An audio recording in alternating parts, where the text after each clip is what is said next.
2024 বৰ্ষৰ আইপিএলৰ মহাৰণ চলি থকাৰ মাজতে ৰিয়ান পৰাগৰ দৰমহা বৃদ্ধি পাবলৈ গৈ আছে বা তেখেত আৰু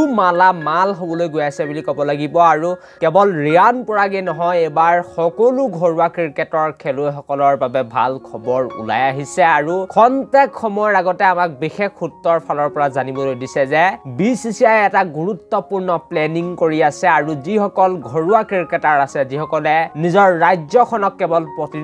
কৰি থৈছে তেওঁলোকৰ বাবে এটা ভাল খবৰ আহি পৰিছে আৰু এই যেটো খবৰ এই খবৰটোৱে ৰিয়ান পৰাগৰ বাবেটো ভাল খবৰ আনিছে আৰু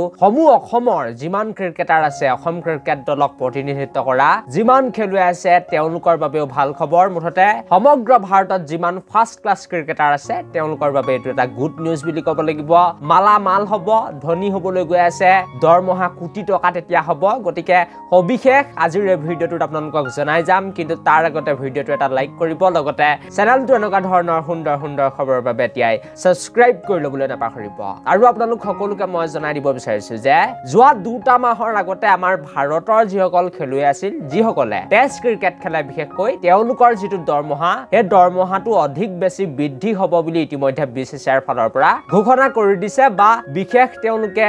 অফাৰ বা বোনাছৰ ব্যৱস্থা কৰিছে যিসকল খেলুৱৈ বহুত বেছি ভাৰতীয় ক্ৰিকেট দললৈ একেৰাহে টেষ্ট মেচ খেলিব তেওঁলোকক কোটি টকা এক্সট্ৰা কৈ দিব সেই বিষয়টো আপোনালোকক মই বহু দিনৰ আগতে প্ৰায় জানুৱাৰী মাহতে কৈ দিছিলো কিন্তু এতিয়া আৰু এটা ভাল খবৰ ওলাই আহিছে যিসকল ঘৰুৱা ক্ৰিকেটাৰ আছে যিসকলে কেৱল নিজৰ ৰাজ্যখনক প্ৰতিনিধিত্ব কৰি থাকে যিসকল খেলুৱৈ নিজৰ দেশক প্ৰতিনিধিত্ব কৰিছে বা ভাৰতীয় ক্ৰিকেট দলৰ হৈ খেলি আহিছে কিন্তু তেওঁলোকৰ নাম চেন্ট্ৰেল কন্ট্ৰেক্টত নাই তেওঁলোকও এই অফাৰটোৰ পৰা বা বিসিসিআইৰ এই নতুন প্লেনটোৰ পৰা উপকৃত হ'বলৈ গৈ আছে আৰু আপোনালোক সকলোকে মই জনাই দিব বিচাৰিছো যে যিসকল খেলুৱৈ এতিয়ালৈকে ডমেষ্টিকত প্ৰায় 10 খনতকৈ অধিক বেছি ৰঞ্জি ট্ৰফী মেচ খেলিছে তেওঁলোকে এটা বছৰত প্ৰায় 75 লাখ কৈ টকা পাবলৈ গৈ আছে হয় আপোনালোকে ঠিকই শুনি আছে যিসকল খেলুৱৈ মাত্ৰ 10 খন ৰঞ্জি ট্ৰফী খেলিছে তেওঁলোককে এটা বছৰত 75 লাখ টকা কৈ বিসিসিআই দৰমহা দিব এটো এটা কিমান বেছি ভাল খবৰ বুলি ক'ব লাগিব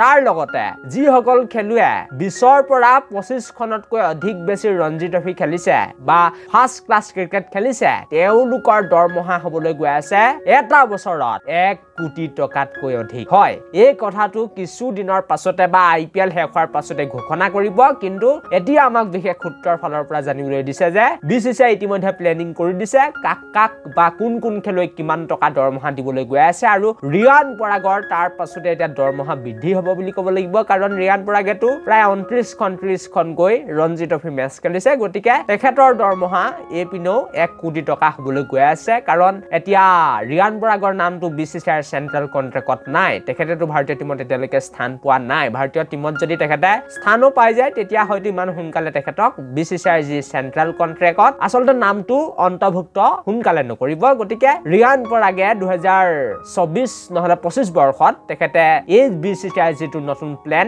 এই প্লেনটোৰ পৰা উপকৃত হ'ব 1 কোটি টকা তেখেতে পাবলৈ গৈ আছে আৰু অসমৰ যিমান খেলুৱৈ আছে তেওঁলোকৰ প্ৰদৰ্শনৰ ফালৰ পৰা বা তেওঁলোকৰ যেটো অভিজ্ঞতা তেওঁলোকে কিমান ৰঞ্জি ট্ৰফী মেচ খেলিছে সেই সমুচাই তেওঁলোকক দৰমহা দিয়া হ'ব আৰু আগতে এটা নিয়ম আছিল যে এনেকুৱা ফাৰ্ষ্ট ক্লাছ যিসকল ক্ৰিকেটাৰ আছিল তেওঁলোকক আচলতে কোনো ধৰণৰ বছৰেকত দৰমহা দিয়া নাছিল কিন্তু বহুত চিন্তা চৰ্চা কৰি বিসিসিআই এটো সিদ্ধান্ত ল'বলৈ বাধ্য হৈছে আৰু বিসিসিআইৰ ওচৰত বহুত টকা আছে তেওঁলোকে ইমান টকা কি কৰে তো মই নাজানো গতিকে এটো এটা ভাল পদক্ষেপ বুলি ক'ব লাগিব যে সকলো খেলুৱৈকে এতিয়া বছৰেকত এটা দৰমহা দিবলৈ গৈ আছে এটো এটা চাকৰি বুলি ক'ব লাগিব এটা চাকৰিৰ দৰে হৈ যাব শেষ খবৰটো আপোনালোকক জনাই দিলো অতি শীঘ্ৰে আইপিএলৰ পাছতে বিসিসিআই ঘোষণা কৰিব ফাৰ্ষ্ট ক্লাছ ক্ৰিকেটাৰ সকলৰ বাবে বিশেষ প্লেন বা বিশেষ অফাৰ এটোৱে আছিল ভিডিঅ'টো thank you for watching this video